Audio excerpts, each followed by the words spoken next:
श्री राधे राधे। भक्तों,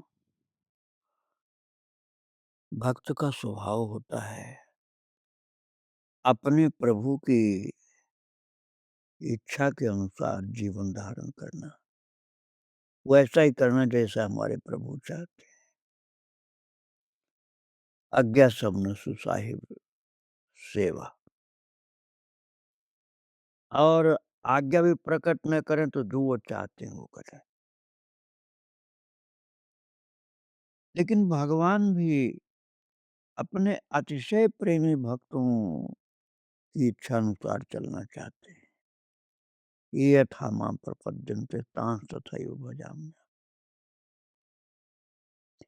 और कल आप श्रवण कर रहे थे कि गौरांग महाप्रभु ने माता शची को बोल दिया था कि आपकी जो आज्ञा होगी उसका मैं पूरा का पूरा पालन करूंगा। पहले तो इस वचन को सुनकर के भक्तगण स्तंभित से रह गए कि प्रभु क्या कह रहे हैं। समझने में समय लगा। जब प्रभु जननी के समक्ष प्रतिज्ञा किए थे तब वे सभी वहां खड़े होकर सुन रहे थे भक्त लोग। किंतु उन सब ने सोचा कि जननी को प्रबोध देने मात्र के लिए प्रभु ये सब कह रहे हैं, मन की बात नहीं कर रहे हैं। अब जब वो सब प्रभु को इस प्रकार स्पष्टतः माँ के आज्ञा स्रोत में स्वयं को छोड़ते देख रहे हैं तो उन्हें विस्मय हो रहा है। वे सोचने लगे कि प्रभु की ये कौन सी लीला है। प्रभु स्वेच्छा में त्रिभुवन एक तरफ और वे स्वयं एक तरफ। आज संन्यास लिए मात्र 6 दिन हुए हैं और कह रहे हैं माँ कहेंगी तो घर वापस चले जाऊंगा। इस बात का क्या तात्पर्य? माँ और क्या कहेंगे? वे यही कहेंगे घर चलो। लोग हंसते हैं तो हंसने दो। भक्तजन तो नहीं हंसेंगे। भक्त लोग तो नहीं हंसेंगे और लोग हंसे। और लोग हंसेंगे भी तो क्यों? माँ इसके अतिरिक्त और क्या कहेंगे? और भक्त लोग कह रहे हैं हम सब पुरुष है, कठोर हैं, कुछ ज्ञान भी है, कहाँ हम कहाँ प्रभु। फिर भी हम कहेंगे प्रभु घर चलो। फिर सती माँ तो स्त्री हैं, वृद्धा हैं, प्रभु की जननी हैं, वे इससे अलग क्या कहेंगी? तो क्या सच में प्रभु नदिया जाएंगे? सच में नवद्वीप चंद्र नवद्वीप को प्रकाशित करेंगे? हम लोग फिर से क्या नदिया में आनंदित होते रहेंगे, सुख सागर में संतरण करें और रासलीला में नृत्य करेंगे? इसी आनंद में डगमग करते हुए भक्तगण ने जाकर शची को घेर लिया। सबसे पहले निताई बोले, माँ बड़ा ही शुभ समाचार है, तुम्हारे कहने की देर है। प्रभु कह रहे हैं अगर तुम कहोगी तो वे घर वापस चलेंगे। श्री अद्वैत नित्यानंद को शांत करके शची से बोले, ठाकुरानी प्रभु तुम्हारा दुख देखकर बड़े संतप्त हुए और तुमसे प्रतिज्ञा की कि तुम जो कहोगी वे वही करेंगे। वे अपनी प्रतिज्ञा का पालन करने के लिए प्रस्तुत हैं। यहाँ तक कि तुम कहोगे यदि कि नवद्वीप जाकर पुनः संसार में रहने के लिए तो उसके लिए भी प्रस्तुत हो जाएंगे। तो उनके प्रति आपका क्या आदेश है? ये सुनते ही उन्होंने हमें आपके पास भेजा है ये सुनने के लिए कि आपका क्या आदेश है। ये सुनने के लिए उन्होंने आपके पास भेजा है। और वे स्वयं ही आते परंतु उनके सम्मुख आप निश्चिंत होकर न बोल पाती। ये सोच करके उन्होंने हम सबको भेजा है। तो जब श्री अद्वैत ये बात कह रहे थे तब भक्तगण बड़े आग्रह से श्री अद्वैत के नहीं शची के मुख की तरफ देख रहे थे। माँ ने सब कुछ सुना और समझा। समझने के बाद जरा भी चांचल्य नहीं दिखाया, बस दीर्घ निश्वास छोड़ते हुए सिर झुका लिया। शची का ये भाव देखकर सभी अवाक। उनसे विलंब सहन नहीं हो रहा। वे बोले, माँ क्या सोच रही हो? कह दीजिए कि नदिया चलो, और क्या। शची ने भक्तगण की बात का उत्तर नहीं दिया, पर धीरे धीरे बोली, और भक्तगण एक एक अक्षर सुनने लगे। शची माता बोली, मेरी इच्छा क्या है ये जानने के लिए तुम लोगों को मेरे पास भेजना व्यर्थ है। वो रास्तों पर घूमे, वृक्षों के नीचे सोए, ये मेरी इच्छा नहीं हो सकती। यदि उसे घर ले जाऊं तो मेरा, विष्णु प्रिया का और तुम सबका दुख मोचन होगा, कष्ट दूर हो जाएगा, किंतु उसका धर्म नष्ट हो जाएगा। लोग उसका उपहास करेंगे। मैं माँ होकर के ऐसा कार्य कैसे कर सकती हूँ? मैं अपने सुख के लिए, अपने स्वार्थ के लिए ये उसका धर्म नष्ट कैसे करूँगी? मैं मर जाऊं तो कोई बात नहीं, परंतु जिस आज्ञा से निमाई का धर्म नष्ट हो, वह आज्ञा नहीं दे पाऊंगी। भक्तों, जब निमाई के बड़े भाई विश्वरूप ने संन्यास लिया था, तब श्री जगन्नाथ मिश्र ने भगवान से प्रार्थना की थी, हे समस्त जीवों के नाथ, मेरे शिशु संतान ने संन्यास लिया है, उसका धर्म नष्ट न हो, अर्थात संन्यास त्याग कर घर वापस न आए। ये कहा था पिताजी ने। और अब पिताजी तो है नहीं भक्तों। अब शची माता निमाई को हाथ में पा करके भी सोच रही है कि उसे घर वापस ले जाने से उसका धर्म नष्ट हो जाएगा, क्योंकि वो संन्यास ले चुका है। वे आगे बोली, उसने संन्यास ले लिया है तो अब और कोई रास्ता नहीं। उन्होंने कृपा करके तुम लोगों को मेरे पास अनुमति प्राप्त करने भेजा है, किंतु वे जानते हैं कि मेरे द्वारा उनका धर्म नष्ट नहीं हो सकता, और ये जानकर ही मुझ पर छोड़ रहे हैं। मैं भी जो मेरे लिए उचित है वही करूंगी। मैं सोचती हूँ कि वे नीलाचल वास करें। तुम लोग वहां जाओगे, मुझे उनका समाचार मिल जाएगा। इसके अतिरिक्त यदि वे गंगा स्नान के लिए आएंगे तो उनका दर्शन प्राप्त होगा। ये बात कहते कहते सची माता के वदन ने देवी का भाव धारण कर लिया, और उनका मुखमंडल चंद्रमा की तरह उज्जवल हो गया। भक्तगण ये सुनकर के अवाक हो गए, तो सब सोचने लगे कोई दूसरी माता होती तो इनको वापस ले जाती कि चलो बेटा चलो, अब ये सब कष्ट मत सहो। लेकिन माता तो धन्य है, ये कह रही मैं उसका धर्म नष्ट नहीं होने दूंगी। मैं उसका धर्म नष्ट कैसे कर सकती हूँ? भले ही अपने शरीर को तकलीफ देती रहूं। कोई कोई तो क्रुद्ध हो उठा। भक्तों में से कोई कोई तो नाराज हो गया कि अच्छा मौका था, वापस ले चलना चाहिए था। वे तो इसी आनंद में मग्न थे कि सची माँ और प्रभु को आगे करके कीर्तन करते करते नवद्वीप हम लोग जाएंगे वापस। अब सची के मुख से ये सब सुन करके महाराज उन भावुक भक्तों के ऊपर तो जैसे आसमान टूट पड़ा।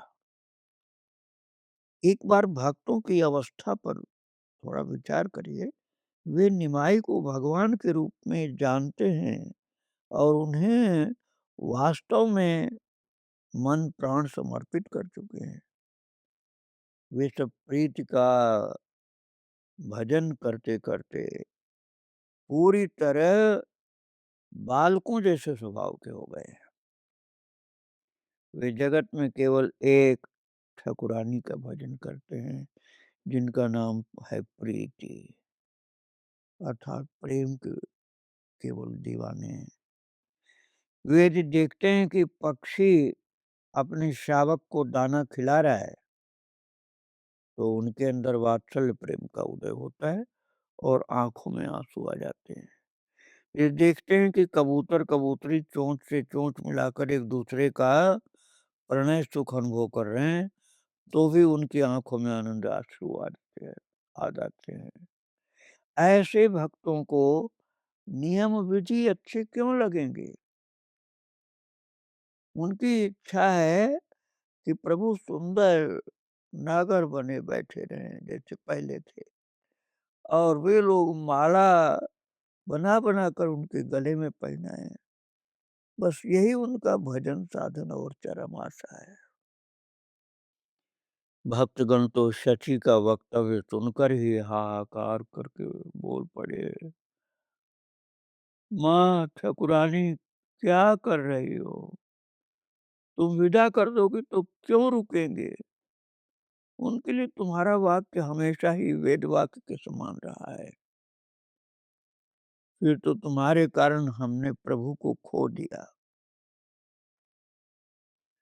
वस्तुतः भक्तगण ने यहाँ प्रभु के साथ थोड़ा हल्का सा, आप कह सकते, विश्वासघात जैसा। उन लोगों को सची माँ को कोई परामर्श देने का अधिकार नहीं था। प्रभु के स्वयं के जाने से सची का मन किसी भी प्रकार से विचलित नहीं हो सकता था, लेकिन हो भी सकता था, ऐसा सोचा जा सकता है। इसलिए स्वयं न जाकर उन्होंने भक्तों को उनके पास भेजा। भक्तों पर केवल इतना ही भार था कि वे सची को सरल भाव से प्रभु का संदेश सुनाएंगे और माँ क्या चाहती हैं आकर उन्हें बता देंगे कि माँ की ये इच्छा है। भक्तों ने कुछ अधिक कर डाला, अर्थात सची का परामर्श उन सब की इच्छा के अनुसार हो, इसकी चेष्टा की। सची माँ उस दुख में ही कुछ हंस करके बोली, महाराज मेरी निमाई ने तीनों लोग को साक्षी करके जब संसार का त्याग किया, तब मैं वहां होती तो उसे रोकने की चेष्टा करती, लेकिन अब मैं कहूं कि निमाई तुम मेरे सुख के लिए अपनी प्रतिज्ञा भंग करो और अपना धर्म नष्ट करो, तो ऐसा मुझसे नहीं हो पाएगा। जिस समय वो संसार का त्याग कर रहा था, उस समय मैं होती तो रोक लेती कि नहीं नहीं ऐसा मत कर बेटा, ऐसा मत कर। लेकिन अब तो संन्यास ले चुका है वो। संन्यास लेने के पहले मैं रोकती तो अनुचित नहीं था कि नहीं संन्यास नहीं लेना, तुझको सन्यासी नहीं बनना। लेकिन अब वो संन्यास ले चुका है, और संन्यास लेने के बाद वो मेरे सुख के लिए अपनी प्रतिज्ञा भंग करे, अर्थात संन्यास त्यागे, तो ऐसा करना उसके धर्म का नाश करना होगा। इसलिए मुझसे ऐसा नहीं होगा। वे नवद्वीप के निकट भी किसी स्थान में रह सकते थे, परंतु ऐसा होने पर मैं, बहू और तुम सब उन्हें परेशान करोगे। और बुरे लोग नाना प्रकार की बात करेंगे। मैं निमाई को लेकर के परिचर्चा नहीं करने दूंगी। तब सभी को लगा कि शची का संकल्प अत्यंत दृढ़ है। इससे अनेक भक्त मर्माहत हुए, किंतु सभी उनकी महानता देखकर विस्मित हुए। कठिन कार्य था भक्तों। आप यदि सची माता की जगह अपने को सोचे तो कितना मुश्किल काम था। भक्तों, उस समय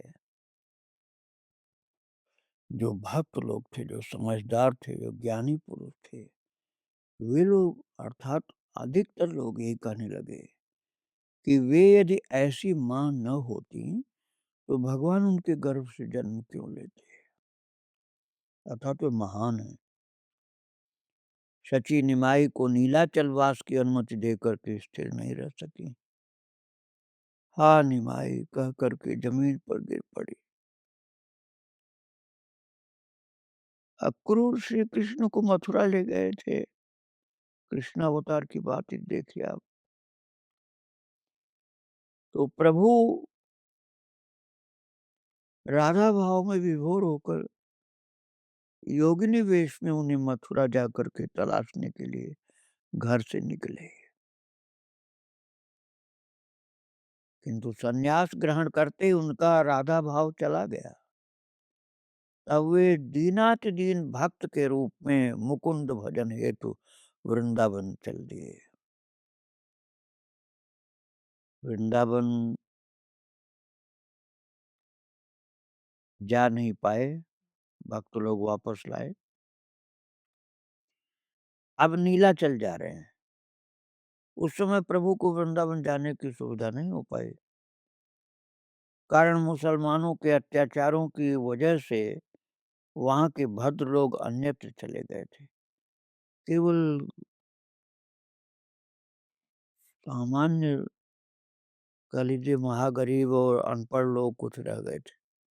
उस स्थान को अपने वासोपयोगी बनाने के उद्देश्य से उन्होंने भूगर्भ और लोकनाथ को वहां भेज दिया। वृंदावन भेजा था, क्योंकि उस समय वृंदावन में कोई नहीं रहता था। भक्तों ने प्रभु को शची की आज्ञा बताई और सुनते ही प्रभु भक्ति से गदगद होकर जो आज्ञा बोल उठे, और बाद में कहते हैं जननी की आज्ञा ही शिरोधार्य है। मेरी भी नीलाचल चंद्र के दर्शन की बड़ी इच्छा थी, अर्थात जगन्नाथ भगवान के दर्शन की बड़ी इच्छा थी। मेरी वह इच्छा पूर्ण हुई। सत्य ही उस समय नीलाचल के अतिरिक्त प्रभु के रहने के लिए कोई अन्य उपयुक्त जगह नहीं थी। भारतवर्ष में उस समय प्रधान तीर्थ थे पांडुपुर, वाराणसी और नीलाचल। वृंदावन वन उस समय महाराज जंगल था। पांडुपुर अति दक्षिण में बंगाल से बहुत दूर था। काशी जाने का रास्ता भी अराजकता के कारण एक तरह से बंद हो गया था, क्योंकि रेल और रोड तो ये सब होती नहीं थी उस समय। तो काशी के रास्ता चोर डाकुओं के कारण बंद हो गया था, और वृंदावन जंगल था इसलिए कोई आता ही नहीं था। लोकनाथ और भूगर्भ पूर्णिया होकर वृंदावन आए थे महाराज। प्रभु वाराणसी में निवास करते तो बंगाली गृहस्थ भक्तों के लिए वहां जाना प्राय संभव नहीं होता, क्योंकि रास्ता ही बंद था चोर डाकू और हिंसक पशुओं के कारण। तो उस समय एकमात्र नीलाचल अर्थात जगन्नाथपुरी ही ऐसा स्थान था जो समृद्धिशाली होने के साथ साथ बंगाल के निकट था और हिंदू देश था। कटक के राजा प्रताप रुद्र का राज्य उस समय बंगाल के मेदिनीपुर और 24 परगना तक था। उसका अतिक्रमण कर जाने का अधिकार मुसलमानों को नहीं था। भारतवर्ष के नाना स्थानों से यात्रीगण नीलाचल जाते थे। इसीलिए ये प्रभु के लिए वासोपयोगी था। और यात्री जगन्नाथ दर्शन करने जाते तो प्रभु के दर्शन पाते और धन्य होते। अतः ये तय हुआ कि गौरांग महाप्रभु नीलाचल रहेंगे। प्रभु चले जाएंगे ये सोच करके भक्तगण अत्यंत कातर हुए। फिर भी मन को स्थिर रखने की चेष्टा करने लगे। सची माँ के मन का क्या भाव था, अब वे समझने की कोशिश हम करें। संध्या होते कीर्तन आरंभ हुआ, मृदंग करताल बज उठे। भक्त दुखी थे, परंतु प्रभु प्रफुल्ल वदन नृत्य स्थल पर आए। प्रभु का ये कीर्तन अन्य तरह का था। वे पैरों में नूपुर बांध करके दोनों बाहें उठा करके मधुर भंगिमा से हरि बोल ये बोलते मृदंग करताल की ताल पर नृत्य कर रहे हैं। गीत गा करके, राग आलाप करके, कलाकारी के साथ मृदंग बजा करके मजलिस जमाने का प्रभु के पास समय नहीं होता था कि राग आदि के हिसाब से। परंतु प्रभु जब बैठे होते या अंतराल में होते तब मुकुंद वास और श्रीवास रामानंद आदि गायन करते। जैसे सूर्योदय से अंधकार दूर होता है, वैसे ही प्रभु के आते ही भक्तजनों का प्रभु को खो देने का जो उद्वेग था वो समाप्त हो जाता। धीरे धीरे सभी नृत्य में योगदान करते। प्रभु के आगे खड़े होकर उनके मुख कमल पर दृष्टि रखकर, वक्र होकर, थोड़ी पर हाथ रख करके भ्रिकुट भंगिमा के साथ नृत्य, ये अद्वैत की शैली थी। अद्वैताचार्य ऐसा नृत्य करते थे। और उछल कूद करना श्री नित्यानंद का नृत्य था। पर वे प्राय नृत्य में योगदान नहीं कर पाते थे। प्रभु कहीं गिर न जाएं, इसलिए वे दोनों बाहें फैलाकर उनके पीछे रहकर उनके साथ साथ विचरण करते। उनके सहायक थे गदाधर और नरहरि। सची बरामदे में बैठी हुई हैं, पास में सीता देवी हैं। सची कीर्तन सुन रही हैं या देख रहे हैं, ऐसा नहीं। उनकी चिंता है कि निमाई सोए नहीं, तो कैसे सोएंगे। उन्हें लग रहा है कि यदि वे पास में हो तो निमाई का ठीक से ध्यान रखा जाएगा। इसलिए नाचते नाचते निमाई गिरने जैसे हो जाते हैं तो वे उठ करके चित्कार करती रहती हैं।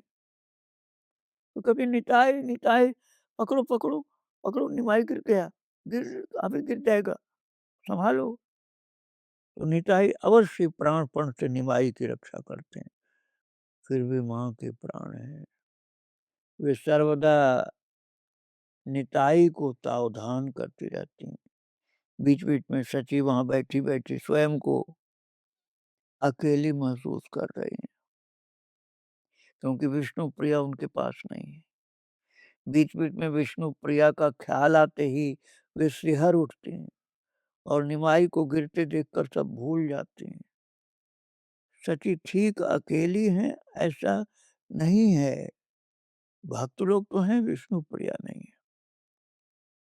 मुरारी वहां नीचे उनके पास ही खड़े हैं। वे भी सची के लिए पुत्र के समान निज जन हैं। वे नृत्य में सहयोग देने के लिए जा रहे हैं, किंतु माँ पर दृष्टि पड़ते ही उनके कीर्तन के आनंद का उद्गम जैसे चला गया, क्योंकि माँ तो संभालने के पक्ष में हमेशा रहती थी कि गौरांग को चोट न लग जाए। तो माँ के पास खड़े होकर उनकी अवस्था देखने लगे। हठात संभल न पाकर प्रभु की सुदीर्घ देह महाराज धरती पर गिरने लगे। प्रभु जिस तरह गिरे उसे लगा कि उनकी बहुत चोट होगी, कहीं हड्डी न टूट जाए उनकी। भक्त उपकरण हाहाकार करने लगे और सच्चाई सच्ची माता जो थी वो बोली निताई निताई पकड़ो पकड़ो ऐसे कह करके चीत्कार करने लगे और जब देखा कि निताई उन्हें संभाल नहीं पाए तब उन्होंने आंखें बंद कर ली और महाराज आंखें बंद कर ली माता ने जिससे वो निमाई को गिरता न देखे और कानों में उंगलियां डाल दी जिससे गिरने का शब्द भी न सुनाई पड़े इस प्रकार आंख कान बंद कर गोविंद गोविंद गोविंद नाम पुकारने लगी बहुत देर तक आंखें बंद नहीं रख सकी निमाई को चैतन्य हुआ कि नहीं ये देखने के लिए उन्होंने अपने नेत्रों को आधा खोला और देखा कि निमाई को चैतन्य नहीं हुआ तो फिर से आंखें बंद करके गोविंद गोविंद गोविंद नाम पुकारने लगी थोड़ी देर में निमाई को चैतन्य हुआ तो सची माता ने एक लंबी सांस छोड़ते हुए कहा बच गई ठाकुर बच गई किंतु निमाई महाराज फिर लड़खड़ा गए तब सची एक बार उन्हें उठ करके पकड़ना चाहे तो माता जोर से चिल्लाई अरे तुम लोग कीर्तन बंद करो रात अधिक हो गई तो महाराज आनंद सूचक हरि बोल ध्वनि में उनकी सुने कौन थोड़ी देर बाद पुनः बोली तुम लोग निमाई को छोड़ दो पछाड़ खा करके मेरे बच्चे की हड्डी पसली टूट जाएगी कुछ देर पीछे फिर कहती लोगों की रीत तो देखो मेरे बच्चे ने संन्यास लिया तो उसके शरीर में पीड़ा नहीं होती क्या फिर भी कोई नहीं सुन पाया तब वो निताई नरहरि श्रीवास आदि का नाम ले लेकर पुकारने लगी और किसी ने भी नहीं सुना अंत में जिसे भी सामने देखती उसी को बुला कर कहती हैं अरे एक बार अद्वैताचार्य को बुला दो तो सची के भाव तरंग मुरारी देखते हैं तो मन ही मन विचार करते हैं उन्हें कभी प्रभु पर क्रोध आ रहा है और बोलते हैं प्रभु एक बार माँ की दशा को भी देख लो तो मुरारी सची की दशा देख करके फिर संभालते हैं मुग्ध अवस्था में थे तो भक्तों सब भक्त लोग महाप्रभु को संभाल करके सची माता के चरणों में लिटा देते हैं माँ बड़े प्यार से हाथ फिरा रही है गौरांग के ऊपर गौरांग विश्राम कर रहे हैं आओ इसी छवि का हम ध्यान करें आगे चर्चा कल फिर करेंगे श्री राधे राधे जय जय श्री राधे श्याम जय जय श्री सीताराम गौरांग महाप्रभु की जय श्री राधे